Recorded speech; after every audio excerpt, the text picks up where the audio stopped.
Something strange happens when the stock market crashes. Overnight, trillions of dollars simply vanish from the global economy. At least, that is what the headlines tell you. But within the first 15 seconds of a financial panic, a hidden rule of wealth is triggered. Money cannot be destroyed. It merely changes hands. When the masses lose their life savings, that wealth does not evaporate into thin air. It flows upward. It transfers from the hands of the fearful into the hands of the prepared. Almost nobody talks about it. We are taught to view economic crashes as natural disasters. We see them as unpredictable tragedies that destroy wealth indiscriminately. But exactly who is taking that money and how they do it in plain sight is a pattern almost nobody notices. Subscribe if you want to understand more hidden patterns like this, because today we are going to pull back the curtain on the mechanics of financial collapse. Look closely at any major market crash in history. Picture the chaos on the trading floors. Imagine the digital red numbers flashing across screens, signaling the destruction of retirement accounts, college funds, and personal fortunes. The average person feels a tightening in their chest. The human brain interprets financial loss the exact same way it interprets physical danger. The survival instinct takes over. People panic. They log into their accounts and they sell everything. They sell at a massive loss just to stop the pain. But across town, in quiet offices and private wealth management firms, a completely different scene is unfolding. There is no panic. There is no fear. Instead, there is a calm, calculated focus. The people in these rooms are not selling. They are hunting. They are watching the same screens, looking at the same red numbers, but they are interpreting the data in a fundamentally different way. To them, a market crash is not a tragedy. It is an opportunity. It is a massive system-wide clearance sale on the world's most valuable assets. But this is where the pattern becomes even stranger. This scenario is not a one-time event. It is a historical certainty. Look at the Great Depression in 1929. Look at the Black Monday crash of 1987. Look at the housing collapse of 2008, or the global lockdowns of 2020. Every single time, the exact same sequence plays out. The public panics, the media amplifies the fear, the average investor liquidates their assets at the exact wrong moment, and a tiny fraction of the population steps in to buy real estate, businesses, and equities at pennies on the dollar. They emerge from the crisis vastly wealthier than before. Do you prefer the illusion of safety, or do you embrace calculated risk? Comment safe or risk below. Most people assume this wealth transfer happens because the rich have inside information. They assume the game is entirely rigged. While financial systems certainly favor the wealthy, the truth about market crashes is much simpler and far more psychological. It is not just a glitch in the economy. It is a functioning system. And this is the part almost nobody realizes. To understand how to profit from a crash, you must first understand the system of liquidity. Liquidity simply means having access to cash when you need it. During an economic boom, liquidity is everywhere. Banks are lending, credit is cheap, and people feel rich. Because money is easy to get, people borrow heavily to buy houses, cars, and stocks. This pushes the prices of everything up. But eventually, the system stretches too far. Debt levels become unsustainable. A trigger event occurs, and the music stops. Suddenly, the system contracts. Banks stop lending, credit freezes. People who borrowed too much money suddenly cannot pay it back. They are forced to sell their assets just to survive. When millions of people are forced to sell at the same time and nobody has the cash to buy, prices completely collapse. This is the hidden mechanism of a crash. It is a forced transfer of assets from those who lack liquidity to those who possess it. The system punishes the over-leveraged and rewards the disciplined. It is brutally efficient. Most people never learn these systems unless they actively study them. If you are starting to see the invisible rules of wealth, take a moment to subscribe, because the architecture of a financial panic is designed to test human psychology. The people who control capital understand that markets are driven by two primal forces: greed and fear. When fear takes over, logic disappears.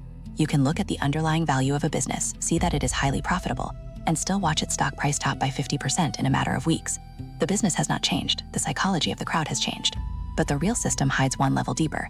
The trap that catches the average person is the illusion of timing. Title: Cash Flow Hack No One Mentions. Something strange happens when people double their income, and almost nobody talks about it. You would assume that making twice as much money means you build wealth twice as fast. But for the vast majority of society, a sudden increase in income results in a silent mathematical paradox. They actually become poorer, not in the amount they earn, but in the amount they keep. Their financial stress increases, debt often scales proportionally.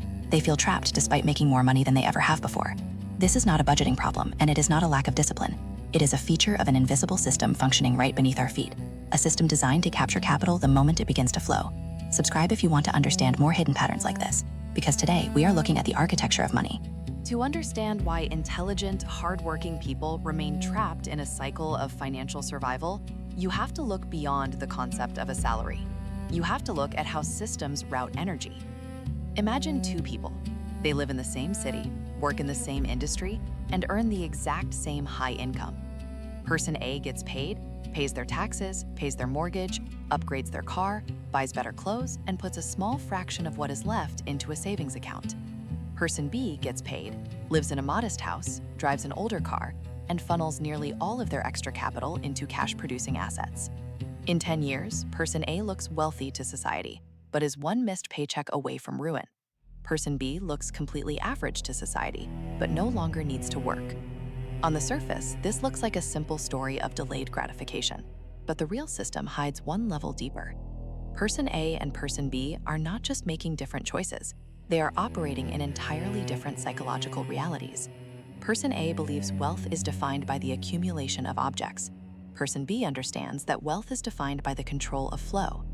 But this is where the pattern becomes even stranger. Most people are entirely unaware of the cash flow plumbing they have built for their own lives.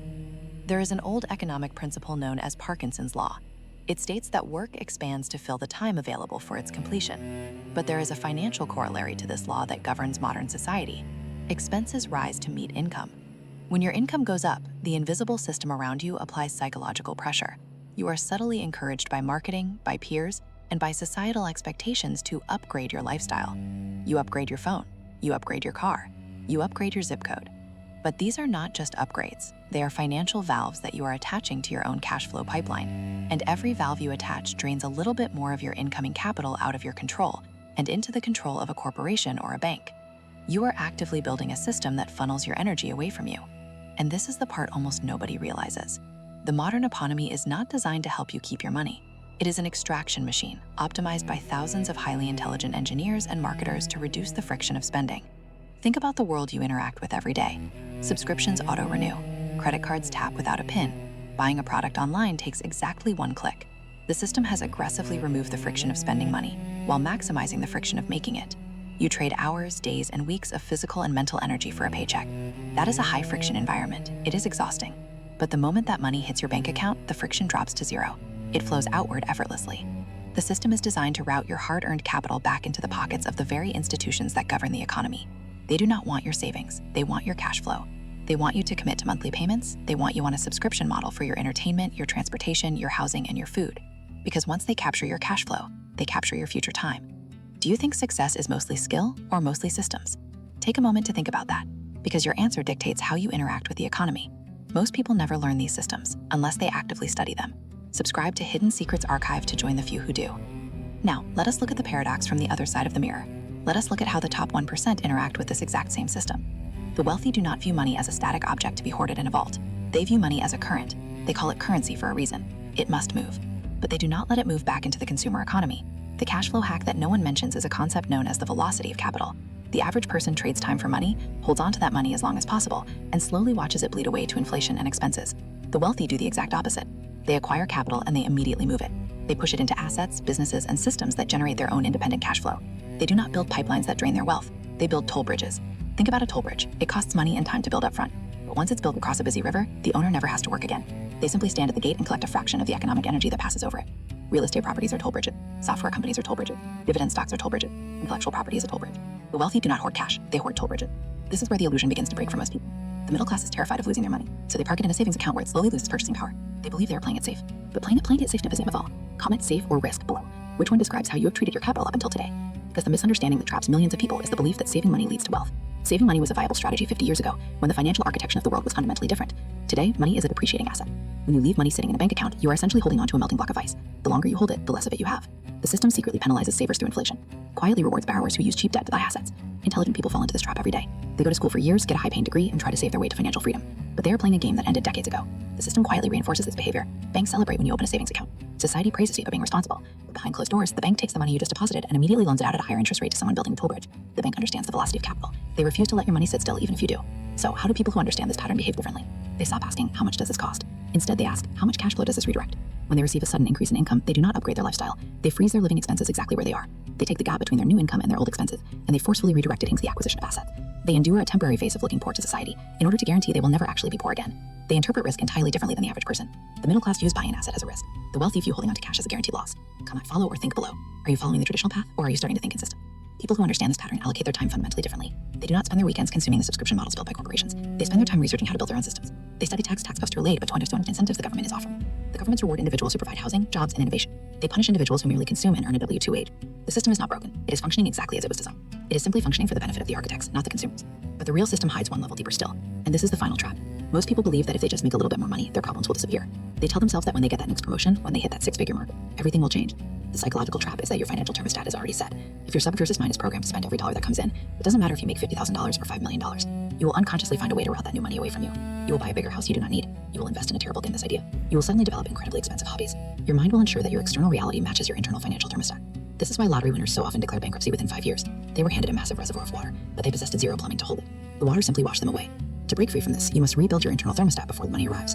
You must study the flow of capital. You must watch where money moves when it leaves your hands. Every time you swipe a card, ask yourself, who is catching this current? Is it going into a depreciating liability that will be worthless in 3 years? Or is it going into an asset that will pay you a fraction of a penny every day for the rest of your life? Because once you start viewing the world through the lens of systems, everything changes. You stop seeing random events. You start seeing the invisible architecture governing human behavior. You stop reacting to the economy, and you start anticipating it. Most people spend their entire lives reacting to the system. They wake up, they trade their time for a depreciating currency, they hand that currency back to the corporations that employ them, and they hope there will be enough left over to survive. But if you take the time to step back, they study the blueprint, they locate the valves, and they quietly begin building their own plumbing. And once you see the pattern, you cannot stop seeing it. There's more content not released publicly. If you want access to the unlisted files, it's inside the archive. Link in the description. If you want to understand the hidden rules behind money, psychology, and power, subscribe to Hidden Secrets Archive. Every video on this channel breaks down the patterns most people never notice. Because once you understand the system, you stop reacting to it.